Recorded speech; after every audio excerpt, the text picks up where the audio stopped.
আমি দালালবাজ ইনফ্লুয়েন্সার তৌহিদ আফ্রিদি। আমি আমার বাবার মতো সিটার।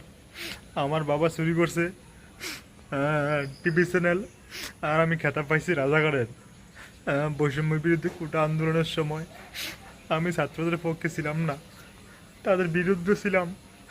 যারা ইনফ্লুয়েন্সার আছে, ওই ফই ফই আমার কাকু সুলাইমান শুকুনের লগে যোগ কইরা আমি ছাত্রদের বিরুদ্ধে ভিডিও করার জন্য ইনফ্লুয়েন্সার থেকে টেয়া দিছি।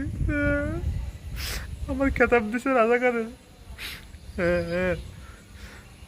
আমি দালালবাজি ইনফ্লুয়েন্সার, সবাই আমার কইতাছে এখন সব ইউটিউবার টিকটকার কন্টেন্ট ক্রিয়েটর আমার বিপক্ষে।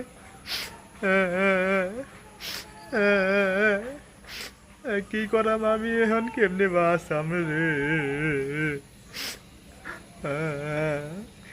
আব্বাও তুমি চুরি করছো মাই টিভি, আর আমার খেতাব দিছে রাজাঘাটে।